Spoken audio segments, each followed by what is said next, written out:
Hey everyone, my name is Dr. Dolores Tarver. I'm a licensed psychologist here in Georgia, and it is time for the TT Time with Dr. Tarver is a wellness-based podcast. It is not intended to be a substitute for a relationship with a licensed mental health provider.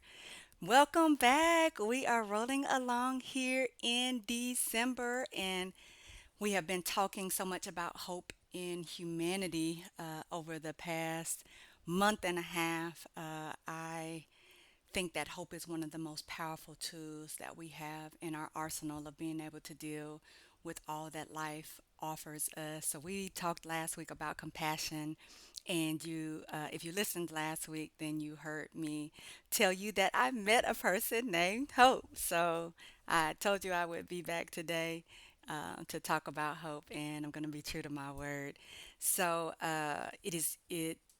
It is always interesting to me how I feel like things align. So, at my church, I am part of the drama ministry, and our play for this year, for this holiday season, is called Hope for the Holidays. So, I think it's fitting.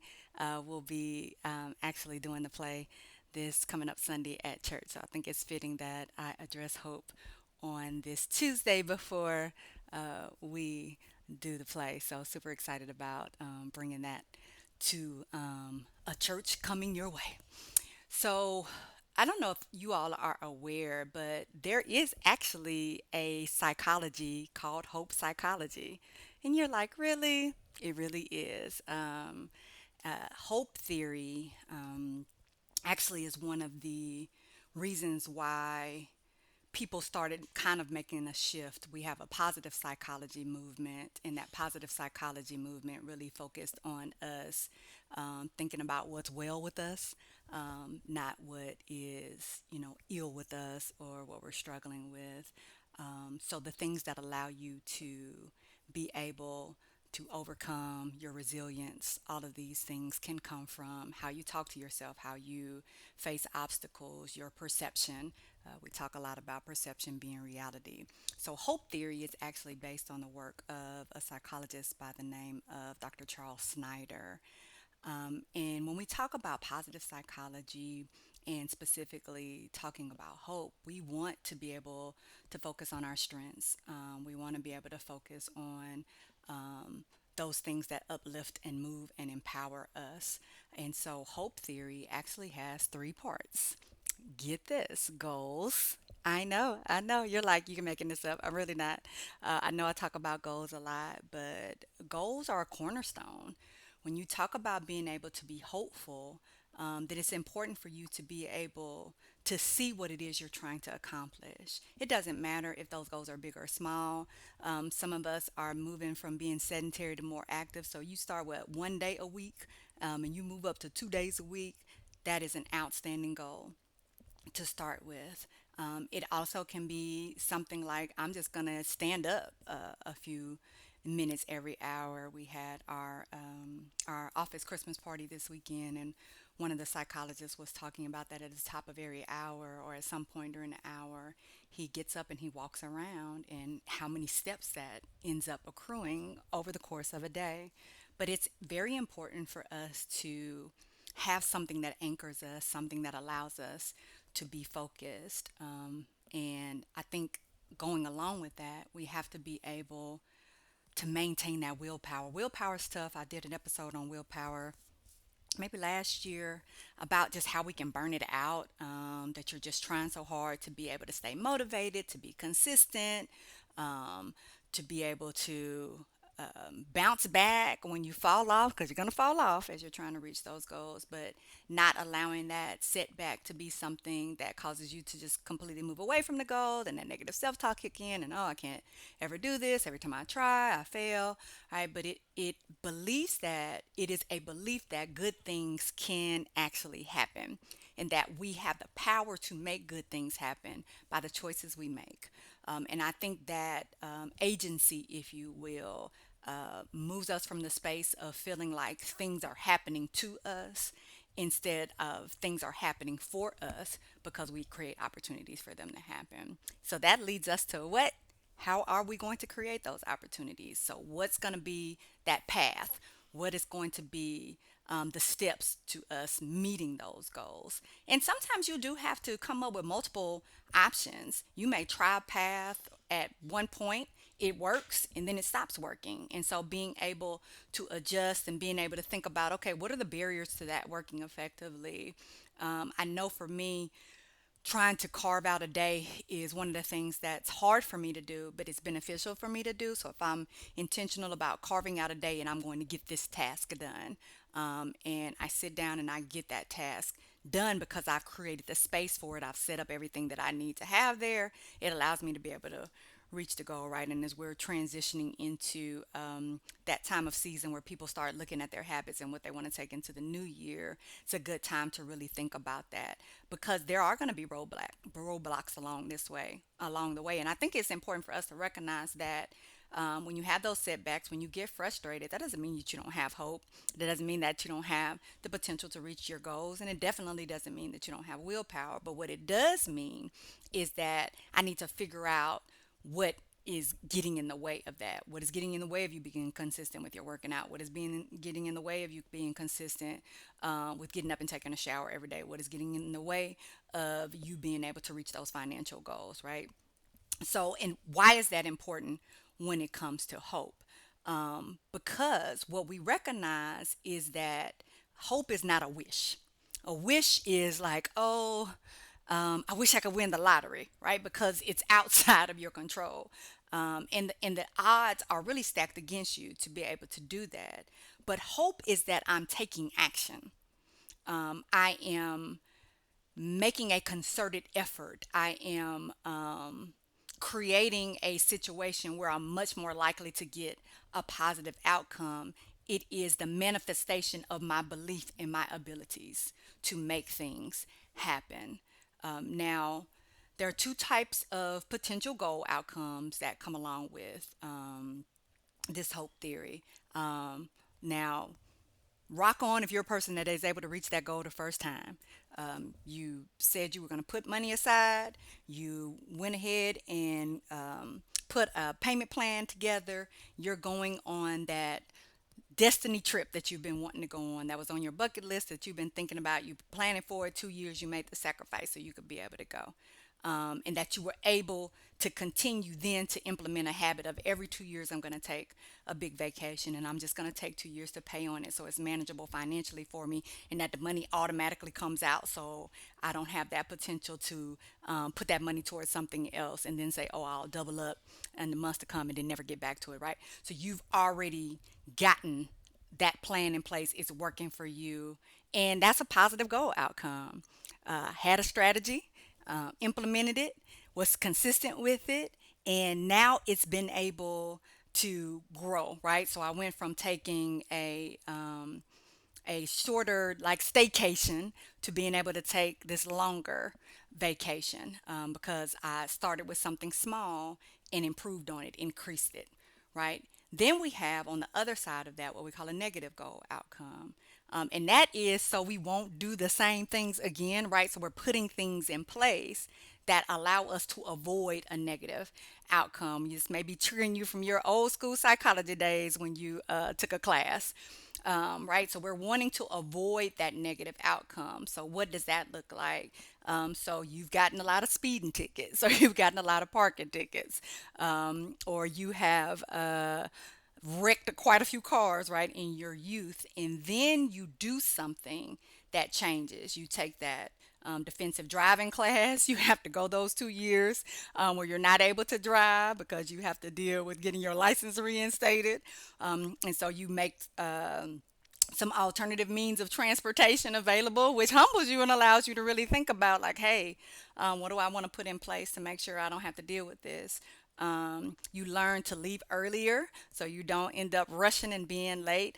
You trade in that high speed with all of that horsepower vehicle for something that is less likely for you to be able to push that speed on up. But what you do is you ensure that you're putting things in place. You may even have the drive safe. State Farm has a drive safe little measuring device that you can put in your car that tracks, right? That's one of the ways you can get your insurance down for those of you that may have had that insurance rate go up because of some not great decisions over the years. One of the things, a couple of the things that you can do, you take that defensive driving class. AAA and some other places put it on. Get that safe driving tool from State Farm, and as you put these things in place, and it monitors you to make sure you're driving the speed limit. A lot of people are like, I don't want the man watching me, but hey, if my insurance is $600 a month and I'm trying to get it down to something that's more manageable, then again, I'm trying to prevent this negative outcome of continuing to have to pay all of this money for insurance. Then I'm willing to put those things in place to ensure that doesn't happen again. So even if that means I need to put some of the controls and the barriers or restraints in place, then I'm going to do that. If I don't want to have to get on that blood pressure medication, then I choose to have a plant-based diet. All right, I've talked to you all about that before. How'd you go vegan? Because I was trying not to get on high blood pressure medication.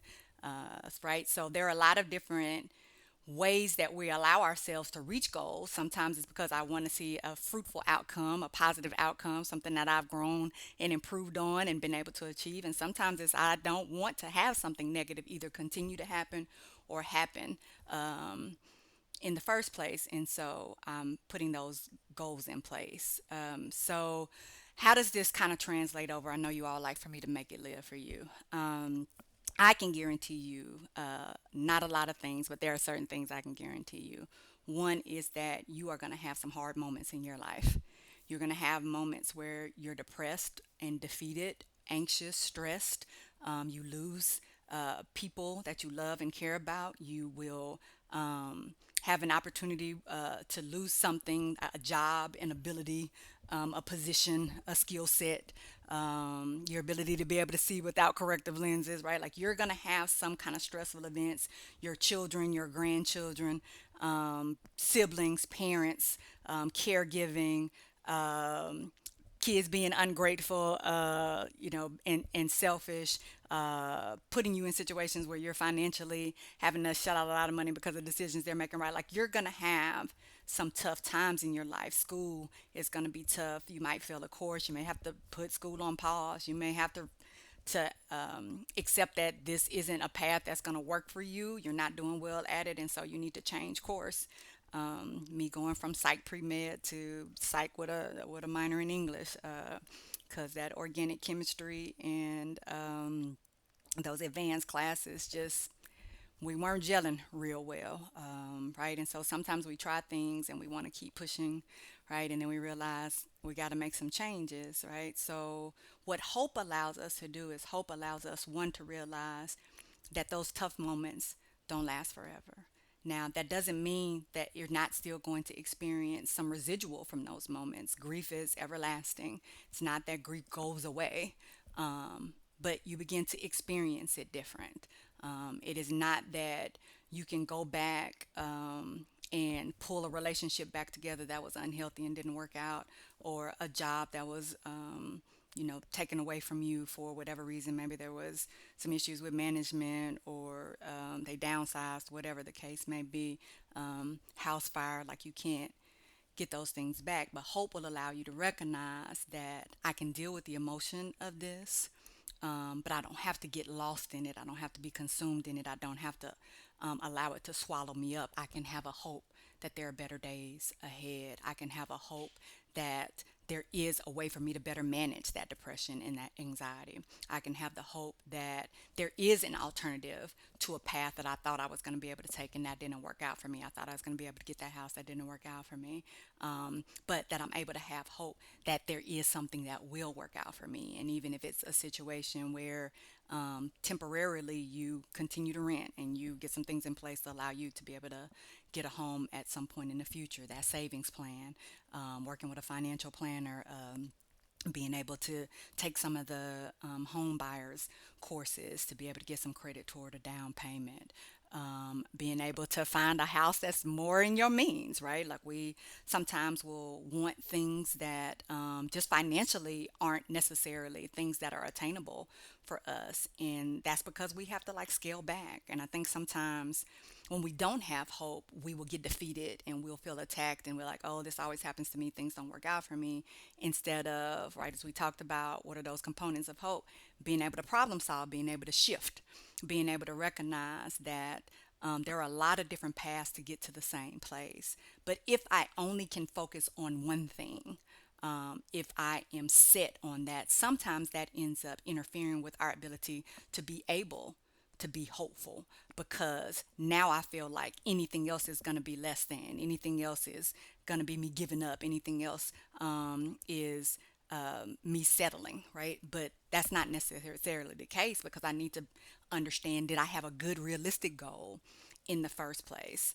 And did I have what I needed to be able to allow that goal to come to fruition, right? So when we talk about hope, that doesn't mean that you don't utilize these other skill sets. They all go together, again, because hope is action, right? Hope is your ability to bring it to fruition. It's not a wish, right? That wishing like magically it's going to work out. And hope is, I recognize that there are some things that I'm going to have to do to ensure an outcome, but I have to be realistic about that outcome. I have to be intentional with my outcome, and I have to be consistent in terms of me moving toward a potential outcome. And also that being able to shift sometimes can be hard for us, because we're very concrete thinkers. Some of us have a hard time with change and things not working out according to plan. And when it doesn't, we get real snippy and anxious and irritable, right? And that's that little part of us, that little child in us, that's fearful that it won't work out, that's fearful that I can't actually have what I want, that maybe doesn't feel like I deserve what I want. And so hope allows you to be able to recognize like these cognitive distortions. I talked to you all a good bit about that. These injuries from my youth and from other maybe relationships and experiences I've had in my life don't need to be what's driving me. If hope is driving me, then I know that hope consists of me being able to set those goals, being able to be consistent, have that willpower, that agency, being intentional, and also me creating the pathways that'll allow me to get there. Hope is also one of those things that psychologically benefits us, right? When you're hopeful, it changes your perception, right? So that glass half full versus the glass half empty, that I'm, thinking that something bad is going to be around the corner. Hope allows me to recognize not only do I deserve good things, but good things are coming. Now, that doesn't mean that good things happen all the time and you're not going to have, again, some tough days, but hope lets me know that there is light, that storm is coming, but I'll be able to weather it, and I'll come through afterwards, and I'll get to see that rainbow, or I'll get to see everything that was washed away that maybe wasn't healthy for me or not what I needed, or just things that it was time for me to shift away from. And then I get to see the growth of these new things after that storm is over. Hope also allows us to continue to have that purpose and meaning. I've talked a lot about how meaning and purpose are very important for us, just in terms of overall well being and us being able to feel like we matter. Because sometimes we'll attach so much to who we're in a relationship with, or what we have financially, or our jobs, our titles, that we lose sight of really the purpose of us, right? Sometimes our purpose is going to be different than where we work, or who we're in relationships with or not, or how many people are calling or not calling you. And we lose sight of that. And then that's why a lot of times we feel hopeless and we feel unanchored, because we don't have anything that we're working toward. You have to have something that's guiding you, that allows you to be able to continue to show up, right? What's going to give you that willpower and that agency? What's going to allow you to be able to problem solve? What's going to help you be able to set those goals is I've got to have some kind of anchor. People who are more hopeful do tend to be less depressed. They tend to be less lonely. They tend to have less health issues. And they tend to, when they do experience some health issues, be able to recover from them more quickly, and with better results, right? Like, so oftentimes we talk about the power of hope when it comes to a cancer diagnosis, because sometimes, like, the people, especially older generations, like, they wouldn't even say the word cancer. It would be the C word. And so there was like this shame almost about if you got cancer. And so they wouldn't tell anybody, and they would be dealing with all of these things on their own, and oftentimes waiting longer periods of time to go to address it, like even the preventative care programs and opportunities. But for those of us that have hope, we're much more likely to be attentive to our bodies and be aware of what's going on in our bodies. And we're much more likely to go and get things checked out sooner. And we're much more likely to see a positive prognosis and outcome. And so we're much more likely to start those treatments and be able to put those things in place. Again, that'll mitigate the effects. Hopeful people also just tend to have healthier habits in general. So hope is one of those things that does generalize across other things. When I have hope, I take better care of myself, I think better of myself, and I do better for myself, right? But then also when we talk about hope, there are oftentimes when people talk to me about why they're having difficulty sleeping, it's because they have a lot on their mind, right? You all have been there before where you're just kind of troubled in your sleep. And so you're not really sleeping because you're thinking about whatever this thing is you're worried about, stressed about, having to figure out how you're going to navigate it yet. Or maybe you're dreading something. Maybe your work gives you a lot of dread. Maybe you got an interaction with somebody that's giving you a lot of dread. And so that interferes with your ability to sleep because we don't get restful, good quality sleep when we are troubled in our minds. When you're hopeful, then you tend to actually have less problems sleeping, right? So if you think about it, if I have hope that it's going to work out because I've already got that goal, I've already got the agency to plan how I'm going to make it happen. I realize my ability to be able to have a positive impact and have a positive income outcome, then I'm not going to be taking that to bed with me being worried about it. And so I'm going to sleep better. We also just tend to have better relationships. I know that you all know some folks that are negative and critical, and it's like they just suck all the life out of space.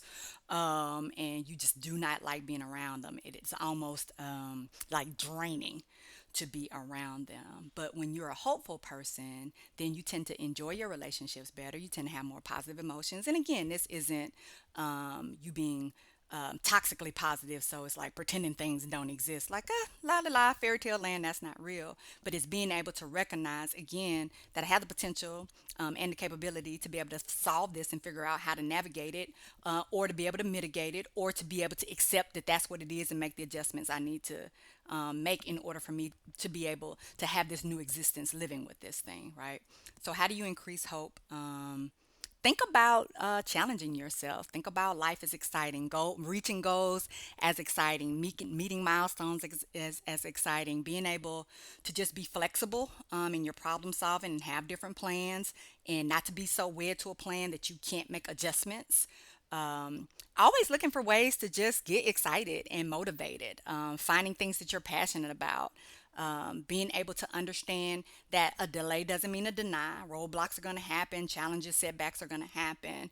But when they do happen, you have an understanding of resources that are available, you have a support system that is available to you, and also that you don't have to navigate it all at one time. It may be parts, like this may take time for me to be able to navigate and get through. So I got to have realistic expectations about myself and what that's going to look like. Hope also means like sometimes you gotta laugh. Some life can be a cartoonish sometimes. Like this is ridiculous. Like sometimes you think like I got to be on a TV show. This could not be happening all to me right now. Like somebody clearly is recording me. And so when we are able to laugh, even if it's you just watch something funny or you talk to somebody that cracks a bunch of jokes, right? Like that humor piece can really make a difference. And I think it's also good for you to always have those pockets of things and people who are going to pour positivity into you. So when you're at in those spaces in your life where you're just not feeling it for whatever reason, it's hard for you to feel that hope. But then ensure that you're around hopeful people, or that you're listening to podcasts, or you got that good church member that's always got a good word for you, or that person that is going to pray for you and just allow you to feel like, oh wow, it's just feel so much better and like things are going to work out. So might be scripture, might be mantras, might be you looking back at your old journals and realizing like, oh wow, look at all I've been through and come out of, so I know I can handle whatever I have next. Okay, so what we do know is that there is absolutely healing in hope. So be well.